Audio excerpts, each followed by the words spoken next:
Hello friends.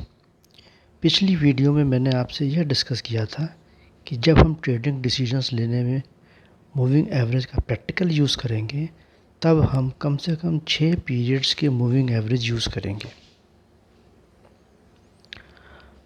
अच्छा, ये भी आपको क्लियर हो गया होगा कि जिस तरह से मैंने आपको 5 पीरियड का मूविंग एवरेज कैसे बनता है यह एक्सप्लेन किया था, ठीक उसी तरह से 50 पीरियड का मूविंग एवरेज भी बनेगा। सिर्फ फ़र्क इतना है कि 50 कैंडल के क्लोजिंग प्राइस को एवरेज करने से बनेगा। इसी तरह 200 पीरियड का मूविंग एवरेज 200 कैंडल्स के क्लोजिंग प्राइस की एवरेजिंग से बनेगा, और यह सब एक माउस की क्लिक पर अवेलेबल है। ठीक है, अब इस वीडियो में आपसे मूविंग एवरेज की प्रॉपर्टीज़ या यूँ कहिए कि कैरेक्टरिस्टिक्स के बारे में डिस्कस करूँगा। इसमें बहुत कंसंट्रेशन की ज़रूरत है, इसलिए मैं धीरे धीरे आगे बढ़ूँगा और एक वीडियो में एक प्रॉपर्टी डिस्कस करूँगा ताकि आप उसे अच्छे से समझ पाएँ और अपने अंदर उतार पाएँ। उससे वीडियो भी ज़्यादा बड़ा नहीं होगा और फ्यूचर में भी आपको कंटेंट ढूंढने में आसानी होगी। इसी कड़ी में मैं आज पहली प्रॉपर्टी डिस्कस करूँगा। यह है मूविंग एवरेज की रिस्पॉन्सिवनेस या सेंसिटिविटी।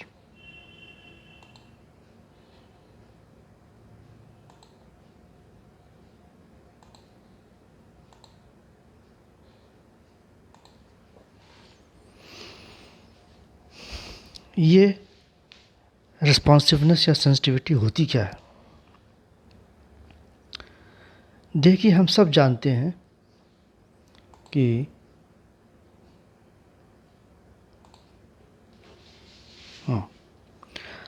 हम सब जानते हैं कि मूविंग एवरेज कैंडल की क्लोजिंग प्राइस की एवरेजिंग से बनता है। इसलिए मूविंग एवरेज की वैल्यू सिर्फ और सिर्फ क्लोजिंग प्राइस डिसाइड करती है, या मैथमेटिकल लैंग्वेज में कहें तो मूविंग एवरेज की वैल्यू डिसाइड करने में सिर्फ एक वेरिएबल होता है, वह है कैंडल का क्लोजिंग प्राइस। हर नई कैंडल बनने के बाद मूविंग एवरेज की वैल्यू में चेंज होता है।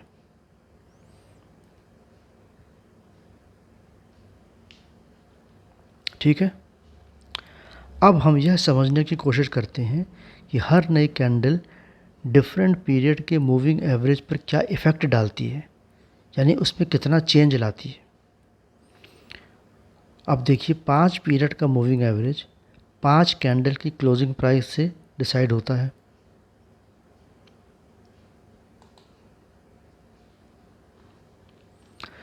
या दूसरे शब्दों में कहें तो मूविंग एवरेज की वैल्यू में हर कैंडल का योगदान 20-20% रहता है। ये देखिए, 5 पीरियड का जो मूविंग एवरेज है उसमें हर कैंडल का योगदान 1/5। भाई, सारे कैंडल का योगदान बराबर रहता है मूविंग एवरेज कैलकुलेट करने में, तो हर कैंडल का योगदान 1/5 है, यानी कि कंट्रीब्यूशन हर कैंडल का 20% है। ठीक है,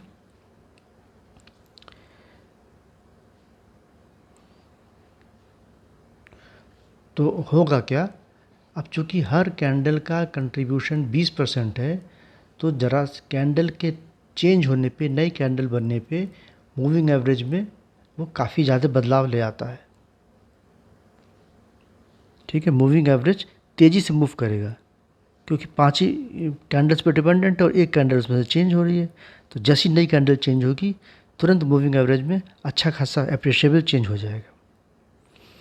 इसलिए जितना, और देखिए फिर क्या होता है, 10 पीरियड का मूविंग एवरेज, 10 पीरियड के मूविंग एवरेज में हर कैंडल का कंट्रीब्यूशन 1/10 रहता है, क्योंकि सभी कैंडल का इक्वल कंट्रीब्यूशन है, यानी कि हर कैंडल का कंट्रीब्यूशन परसेंटेज के टर्म से 10% रहता है। तो जैसे ही नया कैंडल बनेगा तो वो मूविंग एवरेज की वैल्यू में चेंज करेगा, लेकिन 5 पीरियड वाले से कम करेगा। इसी तरह से 20 पीरियड वाले का जो मूविंग एवरेज होता है उसमें हर कैंडल का कंट्रीब्यूशन 5% होता है। 50 पीरियड वाले में हर कैंडल का कंट्रीब्यूशन 2% होता है। 100 पीरियड वाले मूविंग एवरेज में हर कैंडल का कंट्रीब्यूशन 1% होता है, और 200 पीरियड वाले में हर कैंडल का कंट्रीब्यूशन 0.5% होता है। देखिए कितना कम होता है, क्योंकि 200 पीरियड का है ना, इसमें 200 कैंडल इसमें कि एवरेज से बन रहा है, तो हर कैंडल का कंट्रीब्यूशन सिर्फ 1/200 है, यानी कि एक कैंडल सिर्फ 0.5% कंट्रीब्यूट करेगी उसके मूविंग एवरेज को चेंज करने में। इसलिए जितना मूविंग एवरेज का पीरियड बढ़ता जाएगा, हर नई कैंडल बनने के साथ मूविंग एवरेज की वैल्यू चेंज करने में उसका योगदान कम होता जाएगा और मूविंग एवरेज बहुत धीरे धीरे मूव करेगा। अब आपको शायद क्लियर हो गया होगा कि छोटे पीरियड का मूविंग एवरेज ज़्यादा सेंसिटिव होता है एज़ कम्पेयर टू बड़े पीरियड का मूविंग एवरेज।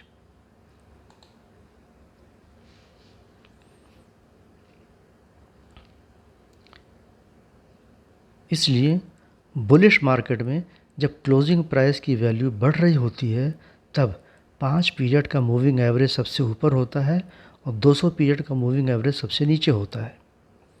और बियरिश मार्केट में जब क्लोजिंग प्राइस की वैल्यू लगातार गिर रही होती है, तब 200 पीरियड का मूविंग एवरेज सबसे ऊपर होता है और 5 पीरियड का मूविंग एवरेज सबसे नीचे होता है। ये देखिए, यहाँ पे ये निफ्टी 50 का चार्ट है और 1 मिनट का टाइम फ्रेम है। तो देखिए अभी क्या है, कैंडल की वैल्यू लगातार बढ़ रही है। तो देखिए सबसे नीचे 200 पीरियड का मूविंग एवरेज, उसके ऊपर 100 का, उसके ऊपर 50 का, उसके ऊपर 20 का, इसलिए इस तरह से बन जाता है, क्योंकि ये कम सेंसिटिव है, ये ज़्यादा सेंसिटिव है।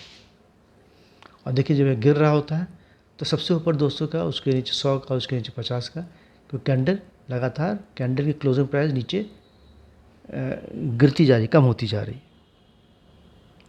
अच्छा, प्रैक्टिकल सिचुएशन में कैंडल की क्लोजिंग प्राइस कंटिन्यूसली ना तो इंक्रीज़ होती है ना डिक्रीज़ होती है, बल्कि ये जिगजैग फॉर्म में चलती है। देखिए जैसे यही है, यहाँ पे देखिए जो कैंडल की क्लोजिंग प्राइस पहले यहाँ थी, थोड़ी बड़ी, फिर नीचे भी आ गई, फिर बढ़ी भी, फिर नीचे भी आ गई, फिर बढ़ी भी। ये सब इसमें कई कैंडल्स हैं ये बीच में। ये भी चार्ट को जूम करेंगे तो इसमें कई कैंडल्स दिखाई देंगी एक एक मिनट की, लेकिन ओवरऑल ट्रेंड कैंडल के क्लोजिंग का ऊपर की तरफ ही है। ऐसे यहाँ पे देखिए कैंडल की क्लोज गिरती जा रही है, गिरती जा रही है, कुछ देर बाद थोड़ी सी ऊपर भी चली, फिर गिरती जा रही है, गिरती जा रही है, लेकिन ओवरऑल ट्रेंड कैंडल के क्लोज प्राइस का नीचे ही है। ठीक है, मेरे ख्याल से आप समझ गए होंगे कि मेरा मूविंग एवरेज की सेंसिटिविटी से क्या मतलब था और मैं क्या समझाना चाह रहा हूँ। इस वीडियो को आप कई बार देखकर अच्छी तरह समझ लीजिएगा। अब मैं नेक्स्ट वीडियो में मूविंग एवरेज की अगली प्रॉपर्टी के बारे में डिस्कस करूँगा। Thank you.